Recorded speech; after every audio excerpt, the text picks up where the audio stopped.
സുരേഷ് ഗോപി എന്നെ സംബന്ധിച്ച് എനിക്ക് വളരെ പേഴ്സണലി ഒരുപാട് കാര്യങ്ങളിൽ ഞാൻ പറഞ്ഞിട്ടുള്ള കാര്യങ്ങളെല്ലാം തന്നെ വളരെ വ്യക്തിപരമായിട്ട് ഞാൻ പറയാം. ഞാൻ പറഞ്ഞിട്ടുള്ള കാര്യങ്ങളെല്ലാം തന്നെ ഒരു റിപ്ലൈ പോലും തിരിച്ച് ചിലപ്പോൾ തരത്തില്ല. പക്ഷേ ആ കാര്യം ചെയ്തു തരും. ഇനി ആ CPM-കാരുടെ അടികൊണ്ട് തലപൊട്ടുന്നതാണ് മാനദണ്ഡമെങ്കിൽ അതും കിട്ടിയിട്ടുള്ള ഒരാളാണ് ഞാൻ. മുഖ്യമന്ത്രിയെക്കെതിരെ വിമർശിച്ചതിൻ്റെ പേരിൽ കേസുള്ള എത്ര രാഷ്ട്രീയ നേതാക്കന്മാർ കേരളത്തിലുണ്ട്? 2 കേസ് എനിക്കുണ്ട്. എനിക്ക് പിണറായി വിജയൻ എൻ്റെ അതിർത്തി മാന്ദ്യനല്ല, അല്ലെങ്കിൽ അയാളുടെ മോളെ എനിക്ക് കെട്ടിച്ചേരാത്തതിനല്ല ഞാൻ വിമർശിച്ചത്. പിണറായി വിജയൻ എന്ന് പറയുന്ന മുഖ്യമന്ത്രി ഈ നാടിന് ജനങ്ങൾക്ക് ദോഷകരമായ രീതിയിൽ എടുത്ത തീരുമാനങ്ങളെ ചോദ്യം ചെയ്തതിൻ്റെ ഫലമായിട്ട് 2 പ്രാവശ്യം കേസ് പോലീസ് എനിക്കെതിരെ എടുത്തിട്ടുണ്ട്. പിന്നെ ബിഗ് ബോസിൽ പോയി ജയിച്ചതൊരു മഹാപരാധമായിട്ടാണ് എനിക്കിപ്പോൾ തോന്നുന്നത്. അത് മാത്രമാണ് എൻ്റെ ഒരു അയോഗ്യത. ഇവിടുത്തെ കോൺഗ്രസിൻ്റെ ഏതെങ്കിലും നേതാക്കന്മാർക്ക് സ്വപ്നം കാണാൻ പറ്റുമോ? 31ാമത്തെ വയസ്സിൽ മത്സരിച്ച സുധാകരനാണ് ഇപ്പോഴും MP ആയിട്ടിരിക്കുന്ന ഒരാളാണ് ആ പാർട്ടിയിൽ ഏറ്റവും കൂടുതൽ പ്രശ്നം ഉണ്ടാക്കുന്നത്. അഖിൽമാരാരെ പോലെ ഒരാൾ ഇതിനകത്തേക്ക് വന്നു കഴിഞ്ഞാൽ ഇതുപോലുള്ള 100 കണക്കിന് പോസ്റ്റ് വരും. കാര്യം ഞാൻ രാജ്യവിരുദ്ധ ശക്തികളെ ഒരിക്കലും പിന്തുണയ്ക്കത്തില്ല, ജമാഅത്ത് ഇസ്ലാമി ഒരിക്കലും പിന്തുണയ്ക്കത്തില്ല. എനിക്ക് ജനങ്ങൾ നൽകിയ പിന്തുണ കോൺഗ്രസിന് വേണം, പിണറായി വിജയനെതിരെ ആഞ്ഞടിക്കാൻ അഖിൽമാരാരെയും കൂടെ വേണം എന്ന് കരുതി എന്നെ അവരുടെ വേദികളിലേക്ക് അവർ വിളിക്കുകയാണ് ചെയ്തത്. ഓടി നടന്ന് പ്രചാരണം നടത്തുന്നുണ്ട്. എത്രത്തോളം ആയി ഇപ്പോൾ പ്രചാരണങ്ങളൊക്കെ? പ്രചാരണം നമ്മൾ 2 ദിവസം കൊണ്ടേ ആരംഭിച്ചിട്ടുണ്ട്. പിന്നെ കഴിഞ്ഞ 2-3 വർഷമായിട്ട് പ്രചാരണമൊക്കെ തന്നെയാണ്. ഈ പരിസരത്തൂടെയും ഇവിടുള്ള ജനങ്ങളുമായിട്ടൊക്കെ ഇടപെട്ട് തന്നെയാണ് കഴിഞ്ഞ 3-4 വർഷമായിട്ട് ഞാനിവിടെ തന്നെ ആണല്ലോ താമസം. എന്നെ സംബന്ധിച്ച് കൊട്ടാരക്കര പോലെ തന്നെയാണ് തൃക്കാക്കര. അതുകൊണ്ട് പ്രത്യേക വ്യത്യാസമൊന്നുമില്ല. ആകെ ഒരു വ്യത്യാസം, പണ്ട് ഒറ്റയ്ക്ക് ആരെങ്കിലുമൊക്കെ കണ്ട് സംസാരിക്കുന്നത് മാറി ഒരാൾക്കൂട്ടത്തിനൊപ്പം ഒരുപാട് പേരെ കാണാൻ തുടങ്ങി എന്നുള്ളതാണ്. 2020 എത്രത്തോളം പ്രതീക്ഷയുണ്ട് ഇപ്പോൾ തൃക്കാക്കരയിൽ? ഈ മണ്ഡലത്തിലുമല്ല, 2020 മത്സരിക്കുന്ന എല്ലാ മണ്ഡലത്തിലും വളരെ കൃത്യമായിട്ടുള്ള ഒരു പ്ലാനും നമ്മുടെ ഒരു ജനങ്ങളുമായിട്ടുള്ള ഒരു കമ്മ്യൂണിക്കേഷനൊക്കെ മറ്റുള്ളവരിൽ നിന്ന് കുറച്ച് വ്യത്യസ്തമാണ്. അതാണ് നമ്മുടെ ഒരു പ്രതീക്ഷ എന്ന് പറയുന്നത്. അപ്പോൾ പരമാവധി ജനങ്ങൾക്ക് വേണ്ട കാര്യങ്ങൾ ചെയ്ത് കൊടുത്തു കാണിച്ചിട്ടുള്ള ഒരു രാഷ്ട്രീയ പാർട്ടി NDAക്ക് ഒപ്പം ചേരുമ്പോഴത്തേക്ക് കൂടുതൽ കാര്യങ്ങൾ നമുക്ക് ചെയ്യാൻ കഴിയുമെന്ന് പറയുന്നൊരു വിശ്വാസം. അതിപ്പോൾ തൃക്കാക്കരയെ സംബന്ധിച്ച് തൃക്കാക്കരയിൽ BJPയുടെ വോട്ട് പ്ലസ് 2020 ഇൻഡിവിജ്വലി പിടിച്ച വോട്ടൊക്കെ കൂട്ടുമ്പം ഇവിടെ അടിസ്ഥാനപരമായിട്ട് നമുക്ക് നല്ല മറ്റേതൊരു മണ്ഡലത്തെക്കാട്ട് വോട്ട് ബേസ് ഉള്ളൊരു മണ്ഡലം കൂടിയാണ് തൃക്കാക്കരയെ സംബന്ധിച്ച്. അവിടേക്ക് ഒറ്റക്കെട്ടായിട്ട് മത്സരിക്കുമ്പോൾ ഒരേ മനസ്സിലൂടെ ഇറങ്ങുന്ന സമയത്ത് നമുക്ക് കൂടുതൽ വിജയത്തിലേക്ക് എത്താനുള്ള സാധ്യത വർദ്ധിക്കുകയാണ്. ഇപ്പൊ സ്ഥാനാർത്ഥിത വന്ന സമയത്ത് ഈ കമന്റുകൾ ഇടുന്നവരാണെങ്കിലും ഉണ്ടാവും, അദ്ദേഹം ഒരു ബിഗ് ബോസ് താരമല്ലേ, അല്ലെങ്കിൽ ഒരു സിനിമാ പ്രവർത്തകനല്ലേ, അദ്ദേഹം എത്രത്തോളം രാഷ്ട്രീയ പ്രവർത്തകനാകും എന്നൊരു ചോദ്യം ഉണ്ടാവും. അപ്പൊ അതിനെ എങ്ങനെയാണ് നേരിടാൻ പോകുന്നത്? ഉമാ തോമസ് ആരായിരുന്നു എനിക്കറിയത്തില്ല. എൻ്റെ അറിവില് ഇനി ഇതെല്ലാം മാറ്റി. രാഹുൽ ഗാന്ധി ആരായിരുന്നു? അമ്മ AICC പ്രസിഡന്റാണ് എന്നുള്ളതാണോ രാഷ്ട്രീയത്തിൽ ഇറങ്ങാനുള്ള മാനദണ്ഡം? ഈ രാഷ്ട്രീയത്തിൽ ഒരു സ്ഥാനാർത്ഥിയാവാനോ യഥാർത്ഥത്തിൽ ഈ ഇന്ത്യ മഹാരാജ്യത്ത് വോട്ടവകാശമുള്ളൊരു പൗരനായാൽ മതി എന്നുള്ളതാണ് ഒന്ന്. നിങ്ങൾ ഈ ബിഗ് ബോസിലൂടെ നിങ്ങൾ എന്നെ അറിഞ്ഞതുകൊണ്ടുള്ളൊരു കുഴപ്പമാണ് ഇതുള്ളത്. അതിനു മുന്നേ ഏഷ്യാനെറ്റിലും മനോരമയിലും മാതൃഭൂമിയിലും ധാരാളം ചാനൽ ചർച്ചകളിൽ പങ്കെടുത്ത ഒരു രാഷ്ട്രീയ നിരീക്ഷകനായ അഖിൽമാരാരുണ്ട്.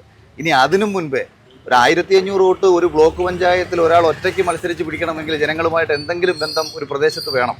അപ്പോൾ അതാണല്ലോ നമ്മൾ അങ്ങനെയാണല്ലോ വരുന്നത്. ഒരാളുടെ ജനങ്ങളുമായിട്ടുള്ള ബന്ധം മനസ്സിലാക്കാൻ വേണ്ടിയിട്ട് അയാളുടെ നാട്ടിൽ പോയി ചോദിക്കണം. എൻ്റെ നാട്ടിൽ പോയി നിങ്ങൾ ചോദിക്കൂ, പണ്ടൊരു ബ്ലോക്ക് പഞ്ചായത്തിൽ ചെറിയൊരു പ്രായത്തിൽ മത്സരിച്ച് 1500 വോട്ട് എന്തുകൊണ്ടാണ് ജനം അയാൾക്ക് കൊടുത്തതെന്ന് ചോദിക്കൂ. ഇനി കേസുകളും വഴക്കുകളും അടികളുമാണ് രാഷ്ട്രീയക്കാരൻ്റെ പ്രാധാന്യം എന്നുണ്ടെങ്കിൽ 10-14 കേസുകൾ ഏതാണ്ട് ചെറിയ പ്രായത്തിൽ തന്നെ രാഷ്ട്രീയമായിട്ട് ആരെയും വഴക്കുണ്ടാക്കാനും മറ്റതിനും പോയൊന്നുമല്ല, അല്ലാണ്ട് തന്നെ പല ജനകീയ വിഷയങ്ങളും ഇടപെട്ടതിൻ്റെ പേരിൽ കേസുണ്ട്. ഇനി ആ CPM-കാരുടെ അടികൊണ്ട് തലപൊട്ടുന്നതാണ് മാനദണ്ഡമെങ്കിൽ അതും കിട്ടിയിട്ടുള്ള ഒരാളാണ് ഞാൻ. അപ്പോൾ മുഖ്യമന്ത്രിയെക്കെതിരെ വിമർശിച്ചതിൻ്റെ പേരിൽ കേസുള്ള എത്ര രാഷ്ട്രീയ നേതാക്കന്മാർ കേരളത്തിലുണ്ട്? 2 കേസ് എനിക്കുണ്ട്. എനിക്ക് പിണറായി വിജയൻ എൻ്റെ അതിർത്തി മാന്ദ്യനല്ല, അല്ലെങ്കിൽ അയാളുടെ മോളെ എനിക്ക് കെട്ടിച്ചേരാത്തതിനല്ല ഞാൻ വിമർശിച്ചത്. പിണറായി വിജയൻ എന്ന് പറയുന്ന മുഖ്യമന്ത്രി ഈ നാടിന് ജനങ്ങൾക്ക് ദോഷകരമായ രീതിയിൽ എടുത്ത തീരുമാനങ്ങളെ ചോദ്യം ചെയ്തതിൻ്റെ ഫലമായിട്ട് 2 പ്രാവശ്യം കേസ് പോലീസ് എനിക്കെതിരെ എടുത്തിട്ടുണ്ട്. അപ്പോൾ പിന്നെ ഇനി എന്താണ് നിങ്ങൾക്കൊരു തിരഞ്ഞെടുപ്പിൽ മത്സരിക്കണമെങ്കിലോ ജനങ്ങൾ ഇനി ഇതിനേക്കാളല്ല ഉപരി ഒരു പാവപ്പെട്ടവൻ്റെ വേദന കണ്ടു കഴിഞ്ഞാൽ അതെൻ്റെ വേദനയായിട്ട് എനിക്ക് പണ്ടേ തോന്നാറുണ്ട്. അതിലും വലിയ യോഗ്യതയൊന്നും ഒരു തിരഞ്ഞെടുപ്പിൽ മത്സരിക്കാൻ വേണ്ട. പിന്നെ ബിഗ് ബോസിൽ പോയി ജയിച്ചതൊരു മഹാപരാധമായിട്ടാണ് എനിക്കിപ്പോൾ തോന്നുന്നത്. അത് മാത്രമാണ് എൻ്റെ ഒരു അയോഗ്യത. ഇപ്പോ മുന്നണി കോൺഗ്രസിന്റെ കൂടെ ഉണ്ടായിരുന്ന ഒരാളാണ് 12 വർഷങ്ങൾക്ക് മുമ്പ്. ഓക്കെ, ഇപ്പോ ഒരു കോൺഗ്രസിന്റെ ഒരു അവസ്ഥ എന്ന് പറയുന്നത് ഭയങ്കര പരിതാപകരമാണ് എന്ന് പറഞ്ഞുകൊണ്ടാണ് ആളുകൾ പറയുന്നത്, നിരീക്ഷിക്കുന്നത്. ഓക്കെ, കാരണം ഇപ്പോൾ ഒരു സ്ഥാനാർത്ഥി പ്രഖ്യാപനവും വന്ന സമയത്ത് തന്നെ അവിടെ ഭയങ്കരമായ തർക്കങ്ങൾ നടക്കുന്നു. ഇപ്പോഴും കൃത്യമായി സ്ഥാനാർത്ഥികളെ പ്രഖ്യാപിക്കാൻ പറ്റാത്തൊരവസ്ഥ. ഇത് കാണുമ്പോൾ എന്താണ്? കാഞ്ഞിരത്തിൻ്റെ എടുത്തു വെച്ച് കടിച്ചു നോക്കണം, കയ്പാണ്. കോൺഗ്രസ്സിൽ അടി അവരുടെ ജന്മവാസനയാണ്, അതെല്ലാ കാലത്തും കോൺഗ്രസ്സിന് ഉണ്ടായിട്ടുണ്ട്. പക്ഷേ ഇത് പ്രശ്നമെന്ന് പറഞ്ഞാൽ കോൺഗ്രസ്സുകാർ അവർ ആരോടാ ഏറ്റവും വലിയ ചതി ചെയ്തെന്നറിയാമോ?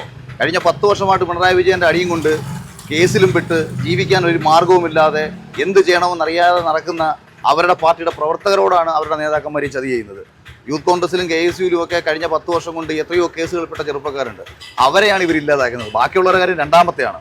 അപ്പം നമ്മളെ വിശ്വസിച്ച് കൂടെ നിന്ന സ്വന്തം പാർട്ടി നേതാക്കന്മാരെയും പാർട്ടിയിലെ ചെറുപ്പക്കാരെയും ഒന്നുമല്ലാതെ കാണുന്നതിൻ്റെ പ്രശ്നമാണ് ഈ തമ്മിലടിയും ഒരു സ്ഥാനാർത്ഥി നിർണ്ണയത്തിൽ പ്രോപ്പറായിട്ട് എത്താൻ പറ്റാതിരിക്കുക. ഏതെങ്കിലും ഒരു സ്ഥാനാർത്ഥി എവിടെയെങ്കിലും പ്രഖ്യാപിച്ചു കഴിഞ്ഞാൽ അവിടെ അയാൾക്കെതിരെ വർക്ക് ചെയ്യുക, അല്ലെങ്കിൽ കഴിഞ്ഞ 10 വർഷം കൊണ്ടോ കഴിഞ്ഞ 10-30 വർഷങ്ങൾ കൊണ്ടോ കഷ്ടപ്പെട്ട ഒരുവനെ പരിഗണിക്കാതെ വേറെ ആരെങ്കിലും പരിഗണിക്കുമ്പോൾ ഉണ്ടാകുന്ന അപകടങ്ങൾ.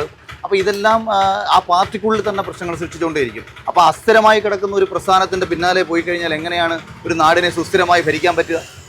അപ്പം ഇവിടെ NDA സംബന്ധിച്ച് നരേന്ദ്രമോദിയോ അമിത്ഷായോ നിങ്ങൾ നോക്കൂ, കഴിഞ്ഞ 10-13 വർഷമായിട്ട് ഈ രാജ്യത്ത് കേന്ദ്രമന്ത്രിമാരായിട്ട് വെച്ചേക്കുന്ന ആരൊക്കെയാണ്? അവിടെ ഇപ്പം ഉത്തർപ്രദേശിൽ യോഗി ആദിത്യനാഥ് നിയമസഭയിൽ മത്സരിക്കുക പോലും ചെയ്തില്ല. മത്സരിക്കുക പോലും ചെയ്യാത്ത യോഗി ആദിത്യനാഥിനെ UPയുടെ മുഖ്യമന്ത്രിയാക്കുമ്പോൾ അവിടെ ഒരു പ്രശ്നം വന്നു. 323 നിയമസാമാജികരിൽ ആരെങ്കിലും ഒരാൾ പറഞ്ഞോ മത്സരിക്കാത്ത യോഗി അല്ല, അയാൾക്കാണ് ആ നാടിനെ നയിക്കാൻ ഏറ്റവും യോഗ്യതെന്ന് തിരിച്ചറിഞ്ഞൊരു പ്രസ്ഥാനം അയാളെ അവിടെ നിയോഗിക്കുകയാണ്. കേന്ദ്ര പ്രതിരോധ മന്ത്രി സ്ഥാനത്ത് നിന്നും ഗോവയുടെ മുഖ്യമന്ത്രി ആകണമെന്ന് പറഞ്ഞപ്പോൾ മനോഹർ പരീക്കർ സന്തോഷപൂർവ്വം അവിടെ പോവുകയാണ് ചെയ്തത്. മധ്യപ്രദേശിലെ മുഖ്യമന്ത്രി എടുത്ത് പറയുന്നു കേരളത്തിൽ പോയിട്ട് അവിടെ RSSകാർക്കൊപ്പം ചേർന്നിട്ട് ബൂത്തിൽ പ്രവർത്തിക്കാൻ പറയുമ്പോൾ മധ്യപ്രദേശ് മുഖ്യമന്ത്രിയായ ഒരു മനുഷ്യൻ അവിടെ ലോക്സഭയിൽ 8 ലക്ഷം വോട്ടിൻ്റെ ഭൂരിപക്ഷത്തിൽ ജയിച്ചൊരു മനുഷ്യൻ കേരളത്തിൽ വന്ന് നമ്മൾ ആരും അറിയാതെ ഒരു ബൂത്തിൽ നിന്ന് പ്രവർത്തിക്കുകയാണ്. ഇവിടുത്തെ കോൺഗ്രസിൻ്റെ ഏതെങ്കിലും നേതാക്കന്മാർക്ക് സ്വപ്നം കാണാൻ പറ്റുമോ? 31ാമത്തെ വയസ്സിൽ മത്സരിച്ച സുധാകരനാണ് ഈ ഇപ്പോഴും MP ആയിട്ടിരിക്കുന്ന ഒരാളാണ് ആ പാർട്ടിയിൽ ഏറ്റവും കൂടുതൽ പ്രശ്നം ഉണ്ടാക്കുന്നത്.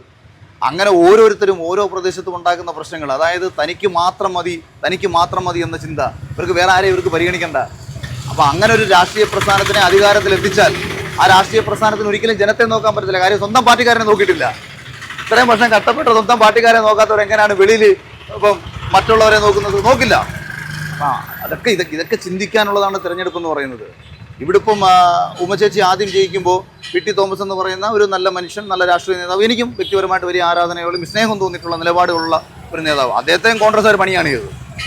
അദ്ദേഹത്തിന് 2ാമത് സീറ്റ് കൊടുക്കാതിരിക്കുകയാണ് ചെയ്തത്. അദ്ദേഹം നമ്മുടെ പശ്ചിമഘട്ടത്തിൻ്റെ വിഷയത്തിലൊക്കെ ഗാഡ്ഗിൽ വിഷയത്തിലൊക്കെ മികച്ച നിലപാട് സ്വീകരിക്കുകയും ആ മികച്ച നിലപാട് സ്വീകരിച്ചതിനെ തുടർന്ന് പിന്നീട് പ്രളയം വന്നപ്പോഴാണ് നമ്മൾ ഇതിൻ്റെ ഫലങ്ങൾ പലതും അറിഞ്ഞത്. അങ്ങനെ ഒരു മനുഷ്യനെ സീറ്റ് കൊടുക്കാതെ പുറത്താക്കി. പിന്നീട് അവർ ഇവിടെ എന്തായാലും ഒരു സീറ്റ് കൊടുത്തു. പക്ഷേ അദ്ദേഹത്തിനോടുള്ള ജനത്തിനോടുള്ള സ്നേഹം, ആ സ്നേഹം അദ്ദേഹത്തിൻ്റെ മരണശേഷം തൃക്കാക്കരയിലെ ജനങ്ങൾ വോട്ടായി നൽകി. പക്ഷേ അതിനുശേഷം 4 വർഷത്തിന് ശേഷം തൃക്കാക്കരയിലെ ജനങ്ങളോട് MLA നീതി പുലർത്തിയോ ഇല്ലയോ എന്ന ചോദ്യം തൃക്കാക്കരയിലെ ജനങ്ങൾ സ്വയം ചോദിക്കണം.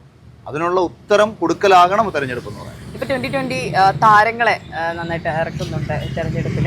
അതിലൂടെ എന്താണ് ഇപ്പോൾ 2020ക്ക് കൂടുതൽ വിജയം കിട്ടുമെന്നുള്ള പ്രതീക്ഷ തന്നെയാണോ?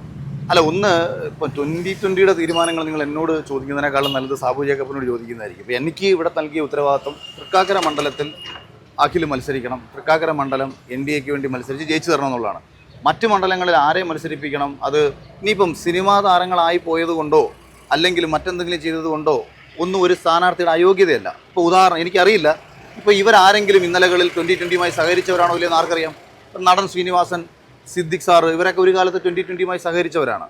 അപ്പം ഇന്നലകളിൽ ഏതെങ്കിലും രീതിയിൽ 2020യുടെ ആശയത്തോട് ചേർന്ന് നിന്നിട്ടുള്ളവരായിരിക്കാം ഇവരൊക്കെ തന്നെ. ഒഫീഷ്യലി ഒരു തിരഞ്ഞെടുപ്പ് വരുമ്പോഴായിരിക്കും ചിലപ്പം തിരഞ്ഞെടുപ്പിലേക്ക് ഇറങ്ങുന്നത്. അത് കാണുമ്പോൾ മാധ്യമങ്ങൾക്ക് തോന്നും അവരെ പിടിച്ച് മത്സരിപ്പിച്ചു. പിന്നെ അവരുടെ യോഗ്യതയും അയോഗ്യതയൊക്കെ അളക്കേണ്ടത് ഇപ്പം ഞാനോ അല്ലെങ്കിൽ ജനങ്ങളോ ഒന്നുമല്ല, അത് ആ ഒരു മുന്നണിയാണ്. അവർ ചർച്ച ചെയ്തിട്ടായിരിക്കും തീരുമാനമെടുക്കുന്നത്. അപ്പോൾ അതിനകത്ത് അത്തരം കമൻറ്റുകളൊന്നും പറയാനില്ല. പിന്നെ താരങ്ങളായതുകൊണ്ടും സെലിബ്രിറ്റികളായതുകൊണ്ടും ജനം വോട്ട് ചെയ്യുന്നൊന്നും ഞാൻ നേരത്തെ വിശ്വസിക്കുന്നില്ലെന്ന് പറഞ്ഞ ഒരാളാണ്. ആകെ നമുക്ക് കിട്ടുന്നൊരു ഗുണം, ചുരുങ്ങിയ സമയം കൊണ്ടൊരു തിരഞ്ഞെടുപ്പിലേക്ക് ഇറങ്ങുമ്പോൾ ഒരാളെ പരിചയപ്പെടുത്തുമ്പം ഇന്ന ആളാണെന്ന് പറയുമ്പോൾ ജനം 2 രീതി ചിന്തിക്കും. യവനൊക്കെ ആരുടെ വോട്ട് കൊടുക്കുന്നത് ജനം ചിന്തിക്കും, അല്ലെങ്കിൽ അയാൾ കൊല്ലാമെന്ന് ചിന്തിക്കും. അപ്പോൾ ഒരാളെ തിരിച്ചറിയാനുള്ള മാർഗ്ഗം മാത്രമാണ് നമ്മളെ ഇന്നലകളുടെ ജീവിതം എന്ന് പറയുന്നത്. ഇതൊക്കെ ഒരു മഹാപരാധമാണെന്ന് ഞാൻ ഇപ്പോഴാണ് ഞാൻ മനസ്സിലാക്കുന്നിടത്തോളം. ഈ ബസ്സിനും കല്ലെറിഞ്ഞും നാട്ടിലും കിടന്ന് പ്രശ്നം ഉണ്ടാക്കി നടക്കാൻ പോകുന്നൊരു നല്ല ബിസിനസ്സും നശിപ്പിച്ച് ജനങ്ങളുടെ സമാധാനം സ്വസ്ഥതയെ നശിപ്പിച്ച് റോഡിലിറങ്ങി പ്രശ്നം ഉണ്ടാക്കി ഇങ്ങനെല്ലാം കാണിച്ച് കുറേ കേസിലും പ്രതിയായി, കുറേ ക്രിമിനൽ കേസുകളിലും പ്രതിയായിട്ട് ഒരു തിരഞ്ഞെടുപ്പിനെ നേരിട്ടാൽ അവൻ നല്ല സൂപ്പർ കക്ഷിയാണ്.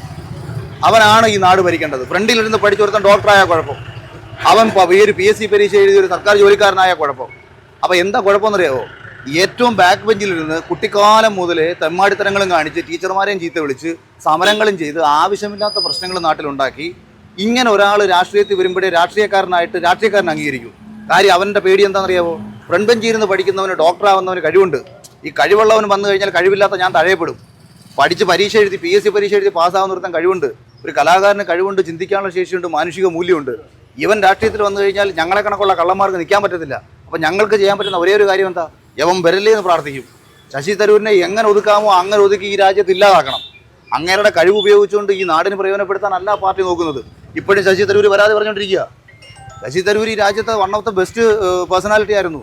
അയാളെ ഈ രാജ്യത്തിന് പ്രയോജനപ്പെടുത്തലാണ് ആ പാർട്ടിയുടെ ജോലി. ഞാൻ പറയുന്നത് അദ്ദേഹം BJP എങ്ങാനും പോയി കഴിഞ്ഞാൽ ഈ രാജ്യത്തിന് ഏറ്റവും മികച്ച സംഭാവന ചെയ്യാൻ പറ്റുന്ന ഒരു മനുഷ്യനായിട്ട് മാറും. ശരിക്കും അഖിലേട്ടൻ എന്തുകൊണ്ടാണ് 2020ലേക്ക് വന്നിട്ടുള്ളത്? ഞാൻ നേരത്തെ 2020ലേക്ക് വരാത്ത എന്താണെന്നായിരുന്നു ചോദിക്കേണ്ടത്. ഏകദേശം എൻ്റെ ആശയങ്ങളൊക്കെ തന്നെ കുറച്ച് സ്വതന്ത്ര കാഴ്ചപ്പാടുള്ള ഒരാളായിരുന്നു ഞാൻ. പക്ഷേ 2020 എന്ന് പറഞ്ഞ രാഷ്ട്രീയ പ്രസ്ഥാനം പൊളിറ്റിക്കലി മൂവ് ഓൺ ചെയ്ത് തുടങ്ങിയത് വളരെ റീസെൻ്റ് ആയിട്ടാണ്. അതുവരെയും അവരൊരു ഒരു ഭാഗത്തേക്ക് ഒതുങ്ങി നിൽക്കുകയായിരുന്നു. പഞ്ചായത്തിൽ അവരുടെ സക്സസ് അവർ കാണിച്ചു തന്നു. അപ്പോൾ ഒരുപക്ഷെ നമ്മളെപ്പോഴും എനിക്ക് എന്ത് ചെയ്യാൻ പറ്റുമെന്ന് കാണിക്കാൻ വേണ്ടിയിട്ട് ഞങ്ങളൊരു സിനിമാക്കാരനാണെന്നുണ്ടെങ്കിൽ നമ്മൾ ആദ്യം ഒരു സിനിമയുടെ കഥ പറയാൻ ചെല്ലുമ്പോൾ ഒരു സിനോപ്സിസ് കൊടുക്കും. ഇതാണ് ഒരു പ്രൊഡ്യൂസറോട് നമ്മൾ അതായിരിക്കും പറയുന്നത്, ഇതാണ് എൻ്റെ സിനോപ്സിസ്. അല്ലെങ്കിൽ അത് കഴിഞ്ഞാൽ നമ്മൾ ചെയ്യുന്ന എൻ്റെ തിരക്കഥ വായിച്ച് കേൾപ്പിക്കും. അതിനുശേഷമാണ് നമ്മൾ ഷൂട്ട് ചെയ്യുന്നത്. അല്ലെന്നുണ്ടെങ്കിൽ നമ്മൾ ഒരു മിനിറ്റിൻ്റെ സാധനം കാണിച്ചിട്ട് പറയുന്നതാണ് ഇതാണ് ഞാൻ ചെയ്യാൻ ഉദ്ദേശിക്കുന്നത്.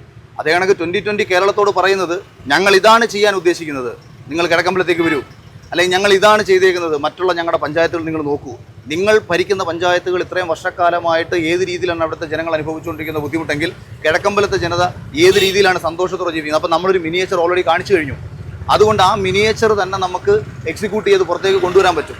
അപ്പോൾ അങ്ങനെ ഒരു രാഷ്ട്രീയ പ്രസ്ഥാനത്തിനൊപ്പം നിന്ന് മത്സരിക്കുമ്പം നമുക്ക് കള്ളം പറയേണ്ട കാര്യമില്ല. കാര്യം കാണിച്ചു കൊടുത്ത പ്രസ്ഥാനമാണ്. മറ്റൊരു വാക്കും പ്രവൃത്തിയും രണ്ടാണ്.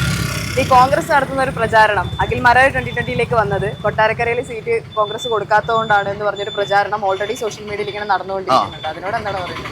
അവരടുത്ത് ആ സീറ്റിന് തരാൻ പറഞ്ഞാൽ പോരായിരുന്നു. എനിക്ക് സീറ്റ് തരണോ വേണ്ടയോ എന്ന് ആ രാഷ്ട്രീയ പാർട്ടി തീരുമാനിച്ച് നമ്മളോട് അക്സെപ്റ്റ് ചെയ്യണ്ടേ? സന്ദീപ് വാര്യർക്കെതിരെ ഇന്നലെ കേരളത്തിൻ്റെ പല സ്ഥലത്തും ഒരുപാട് പോസ്റ്റർ പ്രത്യക്ഷപ്പെട്ടു. നിങ്ങൾ കണ്ടോന്ന് എനിക്കറിയത്തില്ല. കഴിഞ്ഞ 1.5 വർഷമായിട്ട് BJP അത് നിശിതമായി വിമർശിച്ചുകൊണ്ടിരിക്കുകയാണ് പുള്ളി. എനിക്ക് തോന്നുന്നു പാണക്കാട് തങ്ങളുടെ വീട്ടിൽ പോയിട്ട് ഫുൾ ടൈം കിടപ്പായിരുന്നു കഴിഞ്ഞ 1.5 വർഷം കൊണ്ട്. എന്താണ് ആക്ഷേപം? അങ്ങനെ ഒരാൾക്കെതിരെ ഉയർന്ന പോസ്റ്റ് എന്താണെന്നറിയാമോ? മുസ്ലിങ്ങളെ കൊല്ലാൻ പറഞ്ഞവൻ, ഗാന്ധിയെ വെടിവെച്ച് കൊല്ലാൻ പറഞ്ഞവൻ. അതായത് കോൺഗ്രസിൽ കഴിഞ്ഞ 1.5 വർഷമായിട്ട് പ്രവർത്തിക്കുന്ന KPCCയുടെ ജനറൽ സെക്രട്ടറിയായ സന്ദീപ് വാര്യർക്കെതിരെ ഈ പോസ്റ്റുകൾ ആരാണ് അടിച്ചിറക്കിയത്? കോൺഗ്രസിനെ പിന്തുണയ്ക്കുന്ന ജമാഅത്ത് ഇസ്ലാമിയാണ് അടിച്ചിറക്കിയത്.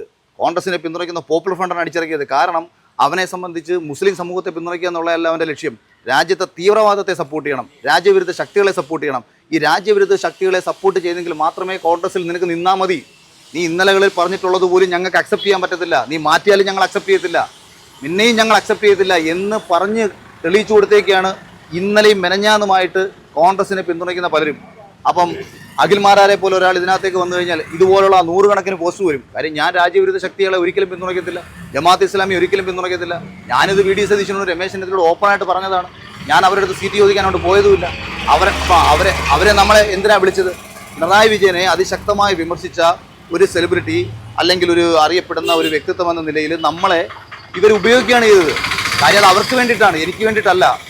എനിക്ക് ജനങ്ങൾ നൽകിയ പിന്തുണ കോൺഗ്രസിന് വേണം, പിണറായി വിജയനെതിരെ ആഞ്ഞടിക്കാൻ അഖിൽമാരാരെയും കൂടെ വേണം എന്ന് കരുതി എന്നെ അവരുടെ വേദികളിലേക്ക് അവർ വിളിക്കുകയാണ് ചെയ്തത്. പക്ഷെ അത് ഞാൻ ആ ഭാഗത്ത് സപ്പോർട്ട് ചെയ്ത് കൊടുത്തു. കാര്യം എൻ്റെ ലക്ഷ്യം പ്രതിപക്ഷ നിരയുടെ ഭാഗമായി സംസാരിക്കുക എന്നുള്ളതാണ്. ഞാനത് മനോഹരമായി ചെയ്തു. ഇന്നത്തെ എൻ്റെ ലക്ഷ്യം എന്ന് പറയുന്നത് NDA മുന്നണിയുടെ ഭാഗമായി NDAക്ക് തൃക്കാക്കരയിലെ ഈ സീറ്റ് പിടിച്ചു കൊടുക്കുക, നരേന്ദ്രമോദിയുടെ വികസന കാഴ്ചപ്പാടുകൾക്കൊപ്പം ഈ രാജ്യത്തെ ഓരോ മികച്ച പദ്ധതികളും കേരളത്തിലെ ജനങ്ങളിലേക്ക് എത്തിക്കുക എന്നുള്ളതാണ്, യുവാക്കളിലേക്ക് എത്തിക്കുക എന്നുള്ളതാണ്. എത്രയോ മികച്ച പദ്ധതികൾ യുവാക്കൾ അറിയാതെ പോകുന്നുണ്ട്. ഇപ്പോഴും രാജ്യത്ത് യുവാക്കൾക്കായി കൊണ്ടുവന്ന പല പദ്ധതികൾ ഇവിടെ മുക്കി വെച്ചേക്കുകയാണ്. കാര്യം എന്താ? ഇത് നരേന്ദ്രമോദി കൊടുത്തതാണെന്ന് ഒരുത്തൻ്റെ അടുത്ത് പറയാൻ പാടില്ല. ഇപ്പോൾ 6000 രൂപ കർഷകർക്ക് കൊടുത്തുകൊണ്ടിരിക്കുന്നത് നരേന്ദ്രമോദിയാണ്. ഇത് സകല കമ്മ്യൂണിസ്റ്റുകാരനെ മേടിച്ച് പോക്കറ്റിലിട്ടിട്ടാണ് മോഡിയെ ചീത്ത വിളിക്കുന്നത്. അപ്പോൾ ഇത് ഒരു പക്ഷേ പറയൂ, ഇപ്പോൾ ഇവർ പറയുന്ന തൊഴിലുറപ്പ് പദ്ധതി ഇവർ കൊണ്ടുവന്നതാണെന്നാണ് പറയുന്നത്, കുടുംബശ്രീ ഇവർ കൊണ്ടുവന്നതാണെന്നാണ് പറയുന്നത്. അങ്ങനെ വല്ലവൻ്റെയൊക്കെ പദ്ധതി ഞങ്ങളതാണെന്ന് പറഞ്ഞിട്ടാണ് CPM നടക്കുന്നത്. CPM കൊണ്ടുവന്ന പദ്ധതി അതെ, നാട് നശിപ്പിക്കൽ പദ്ധതി അല്ലാതെ CPM ഏത് പദ്ധതിയാണ് ഈ നാട്ടിൽ കൊണ്ടുവന്നത്? ഒന്നും വേണ്ട. അവർ നടപ്പിലാക്കിയ ഒരു കമ്മ്യൂണിസ്റ്റ് ആശയം ഏതാ? അതുമില്ല. ആശയം മൊത്തം BJPയുടെ ഇപ്പോൾ നടപ്പിലാക്കിക്കൊണ്ടിരിക്കുന്നത്. അതാണ് നമുക്ക് സന്തോഷം. ഈ തെരഞ്ഞെടുപ്പിനൊക്കെ മുമ്പ് വരെ സുരേഷ് ഗോപിയെ കുറിച്ച് എല്ലാവരും പറയും ചാരിറ്റി ചെയ്യുന്ന ഒരു നല്ല മനുഷ്യൻ എന്ന് പറഞ്ഞുകൊണ്ടിരുന്നവര് നേരെ തെരഞ്ഞെടുപ്പ് കഴിഞ്ഞതിന് ശേഷം സുരേഷ് ഗോപിക്കെതിരെ വലിയ വിമർശനങ്ങൾ ഉയർത്തുകയാണ്. ഇപ്പൊ തൃശ്ശൂരിൽ അടക്കമാണെങ്കിലും ഇപ്പൊ കോൺഗ്രസ് അടക്കമാണെങ്കിലും അത് തന്നെയാണ് പറയുന്നത്. തൃശ്ശൂരുകാർ പോലും ഭയങ്കര വിഷമത്തിലാണ് സുരേഷ് ഗോപിയെ MP ആക്കിയതിൽ എന്നൊക്കെയാണ് പറയുന്നത്. അത്രമാത്രം വിമർശിക്കേണ്ട ഒരു കാര്യം ഉണ്ടാവുമോ സുരേഷ് ഗോപിയെ ഈ ഘട്ടങ്ങളിലൊക്കെ? ഉണ്ടോ? അല്ല ഉണ്ടോ ഉണ്ടോ ഉണ്ടോ നിങ്ങൾ ഉണ്ടോ എനിക്കറിയത്തില്ല. അങ്ങേര് ഒരുപാട് നല്ല കാര്യങ്ങളൊക്കെ ചെയ്യുന്നുണ്ട്. അത് ചെയ്തുകൊണ്ടേയിരിക്കും.